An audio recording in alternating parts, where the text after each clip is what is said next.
Hey guys, welcome back to the JPM Performance channel. It is once again time for a shop tour. We are right here getting towards the end of August.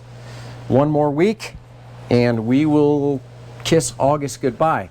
And in my personal opinion, I'm glad to see it go because this week has been brutal. We have had extreme heat. I know last weekend, like Manhattan, Kansas, which is like 40 minutes west of us, was the hottest spot in the entire country. So this whole week's been brutal.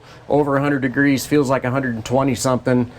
This is not what I'm looking for. I'm looking for September and some runoffs weather. So hopefully that happens real soon. So before we get started here, I appreciate, we actually had a bunch of comments on last week's shop tour. A bunch of stuff about Flagtronics, a couple comments about Champ Car. And so I wanted to talk about one comment and not necessarily apologize for what I said, but I realize that when you're in front of your computer and you're looking at something, many of us have the idea that we should just type what we're thinking right now, which is fine. That's what this is for, right? So that spurs some good conversation and things like that. So Christopher Rollo said, to trash an entire series based on one experience, especially with no video, is extremely unprofessional. First of all, I'm sorry if you felt like I was being unprofessional. I was trying to be as politically correct as I could, while also what this channel is about is my experiences.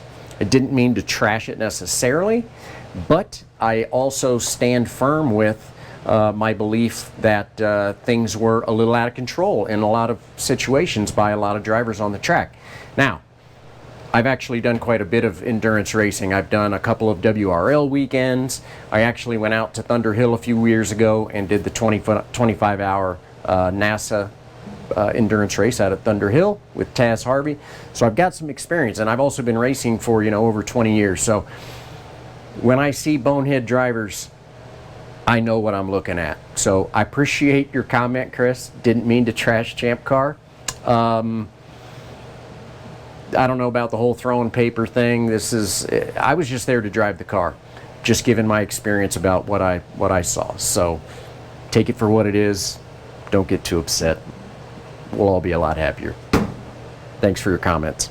As far as the Flagtronics stuff goes, I appreciate Eric Prill getting on there. Obviously, one of our big wigs at SCCA talking about how the Flagtronics will not be required. It was probably a rumor that I heard that Flagtronics were going to be required for Super Tours. I think what is going to actually be happening is that they're going to have, so the tracks are going to be buying these systems. And yes, I understand that they're expensive to buy for these tracks, but these tracks also make a lot of money. So say they have to spend $10,000 on this Flagtronics system for their track. Well, in my opinion, I think that pretty much all race series are going to start using these. So it's probably a good investment for these tracks. But anyway, it sounds like the Flagtronics is going to be voluntary for Super Tours and possibly voluntary for next year's runoffs. I don't know that that's been confirmed, but either way, I still also stand firm by my opinion that I think it's a good thing. So there we go. Just wanted to answer a couple of those things. So let's get into our shop tour. Like I've been saying, what we've got going on is mainly engines. And believe it or not, so this is actually Mason Workman's engine sitting under this bag. I always, and if you guys have been watching my shop tours, you know that I had a major problem with getting head gaskets, and this is why I have all of these Cometic gaskets, and these are just for 1.6 Miatas. 1, 2, 3, 4, 5, 6 different sizes. So you would think that I have the right size for Mason's engine. The problem is Perry's motor that I finished last week, as it turns out, needs the exact same size as Mason's. Now, Cometic is actually turning these things around in a week, so I actually expect to see that head gasket in today. Otherwise, this motor would probably already be built and on its way to Ohio to visit Mason, but that's all I'm waiting for. You can see I've already got the crank damper on, timing belts on, heads ready to go, even have the intake manifold trimmed out and ready to go together. So, motors. The next engine after this is a Mazda 2 engine for someone who will remain unnamed because they want to be unnamed for B-Spec. So that's what we'll be talking about next. Also, I know we had talked about this transmission. Yeah, I'm still waiting on the gear set. So apparently the gear set left 2 weeks ago, got lost, had to do a claim through UPS. The new gear set was supposed to be on its way. The guy's employees didn't ship it out. So I'm hoping that this is here today as well. So I'm in a little bit of wait mode. But for this customer right over here, it has actually been a really good week for him. So as you can see, I have the engine back into the turbo car. So this is one of these Track Dog superchargers. So it's a belt driven turbo, which is a really unique thing. I've had a few of these on the dyno, and these things, man, the higher you rev them, the more power they make, just because it keeps spinning and forcing that air in. So I actually got this all together, got it running, got it broken in, and the next thing you know, I've got a water leak. So looked and looked and looked for it, and as it turns out, we have a failed spot in this radiator. So now I have a radiator on order. So this car has to go back on the lift, and we're gonna get this radiator replaced. The other thing that I'm waiting on is, and I didn't realize we were low, these Rotrex superchargers take this very special and very expensive, it's like, you can see it's like a blue color, but it's this special fluid, and this one's a little bit low, so I had to order a quart of that. And anyway, here's the other thing. I'm not dynoing when it feels like 120 degrees out, because it's 150 in the dyno bay, and it's not happening. So I've got a couple of good warm-up cycles on the motor now. Initial warm-up, initial tune, initial break-in. So have a radiator and some fluid by the end of the week.